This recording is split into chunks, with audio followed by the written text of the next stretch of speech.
No, no, no, no, no, no!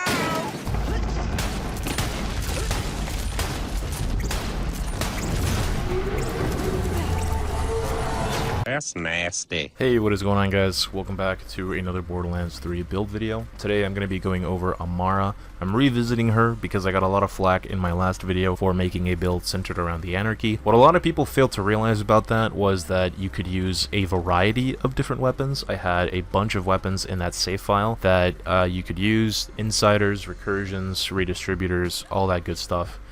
It was all there. It was all there, and all of them worked really well with that build. But I wanted to make a different one that isn't focused or featured around the Anarchy, and one that isn't suited around the driver comm playstyle, because a lot of people do not like using that class mod. A lot of people can't stomach the gameplay. I myself sometimes get a little tired of it. I kill myself with that thing way more often than I would want to. Not that I would want to at all, but you know what I mean. So I get it. So I wanted to do a different build. You can use a bunch of different stuff with this build. The weapon selection is completely, just totally open, as well as the class mod. So if you want to use driver, you still can with this setup. But if you want to use PHASEZERKER, you definitely can as well. So let's go over the gear here really quickly. First and foremost, my favorite weapon to use in this entire setup is the 7th Sense. This thing just wrecks everything. It wrecks bosses, it wrecks mobs, it just does everything. It's amazing. And the best part about this is that you don't have to farm it. If you have the Guns, Love, and Tentacles DLC, which you will need to get this gun, all you have to do is complete the Burt side quests, and you just get this thing as a reward, and you don't have to farm for it. Again, it doesn't come anointed, so you don't have to worry about farming for perfect anoints. It just wrecks. I went through the entire takedown on true takedown difficulty, Mayhem 4 neutral modifiers, only using this thing. Molested the Kraken, molested the Valkyries, gave Wotan a really bad time. Now, I will admit that killing Wotan did take a little longer than if I would have used other gear, but I just wanted to prove a point, okay? I just wanted to prove a point that you can just go through the entire takedown only using this thing, okay? There's a bunch of other weapons that are really good for this. Of course, the baby Maggie is always there to save the day. And the redistributor is absolutely insane. So for certain situations where there's a lot of mobs and they're a little bit spread out, like the bridge section especially, this weapon is what I prefer to using over anything else. It just cleans house super easily. It feels so good to use. Now, I wish I had an ASC, because I do swap back and forth between these two whenever I'm doing the takedown, which does mean I lose the consecutive hit bonus, but honestly, I couldn't even tell the difference. Like, it just absolutely wrecked face, just no matter what. So yeah, you can use the redistributor, you can use hyperfocus. For bosses, you can use unseen threat, you can use Cutsman's. Another really good option if you don't like the 7th Sense is the clairvoyance assault rifle. This thing is an absolute beast. And a different option for the redistributor is going to be the brainstormer. These two things are absolutely incredible as well. So those are my two favorite setups: clairvoyance brainstormer or 7th Sense redistributor. I have some lobs in here as well as a recursion and a insider shotgun. All of these are really good options. You can use any of them. Honestly, you can use any of them. All of them wreck face. The build is just really solid. There's a bunch of other weapons that I tested too. I tested the Kill-A-Wisp, the Dictator, Lucian's Call, Rowan's Call.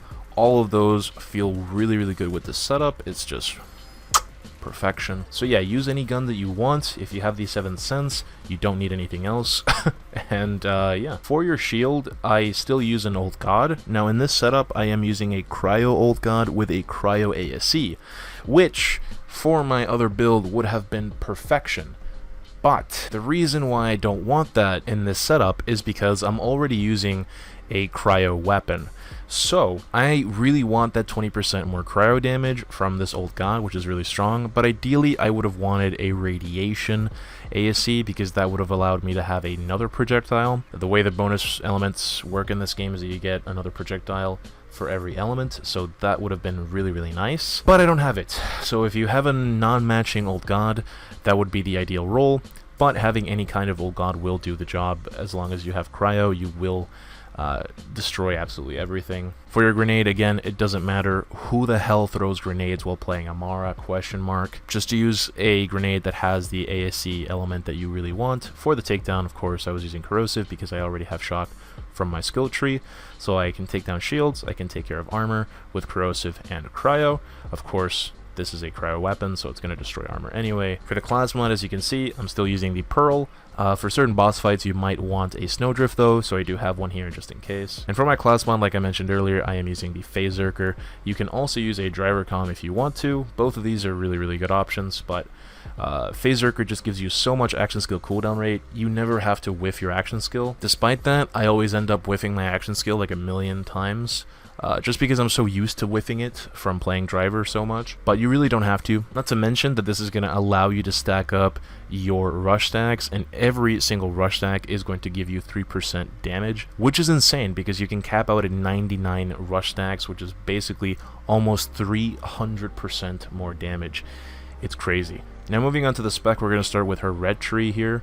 You will have noticed that I have 2 points into infusion, and that is because I cannot get my hands on forceful expression. So the reason I have 2 points here is to give me the same functionality of basically shooting 2 different elements at the same time with my weapon.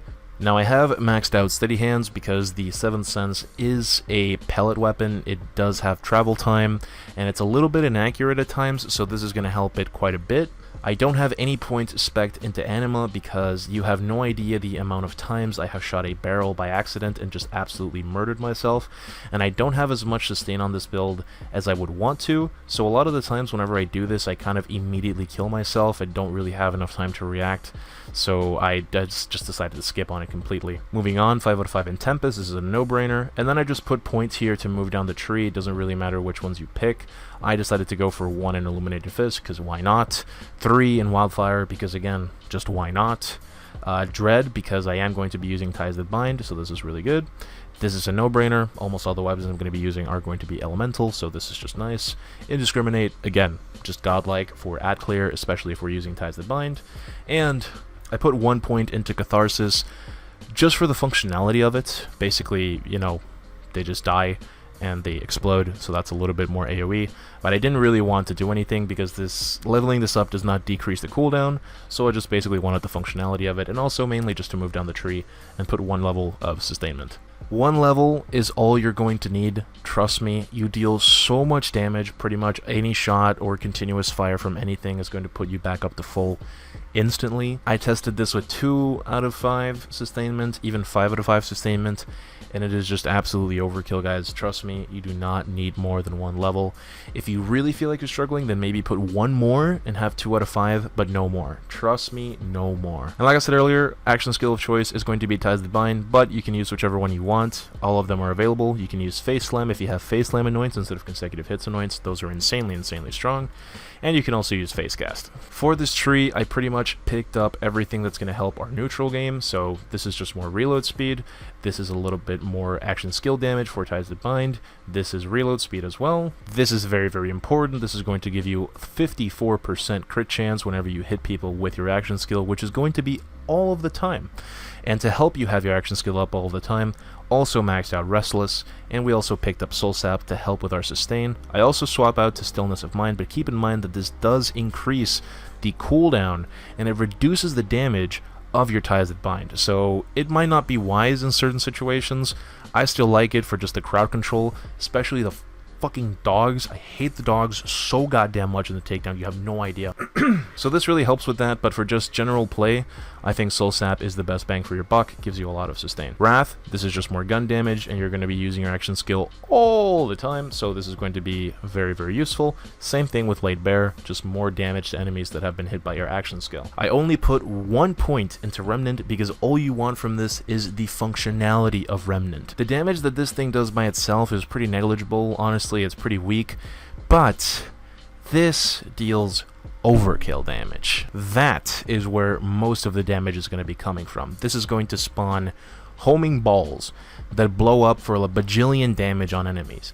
And something that the game doesn't tell you is that those balls actually proc sustainment. The amount of times where the balls have exploded and have instantly gone back to 100% health is way too many times to count. So you're definitely going to want Remnant. Not only is it more damage, it's also more sustain. And finally, we're going to pick up Avatar. This is so that we can keep using our Ties of Mind on crowds and crowds of enemies. It's absolutely beautiful. With the last few remaining points, I was able to max out personal space and Samsara. I put 2 points into Clarity. I have 7 points in this because of my class mod, but if you are using Driver, I would highly recommend getting one that has 3 out of 3 in Mindfulness. But for PHASEZERKER, the options are pretty limited. It's Anima, Conflux, or Clarity. So Clarity is your best bet. This is what I would recommend getting because it just gives you health regen. It's just more sustain. But yeah, damage, sustain, damage, and sustain. That's all you're getting from this tree. And also getting down here also unlocks Blight Tiger, so this is really nice because again, we are using infusion, so we are going to want to swap between elements whenever we want to.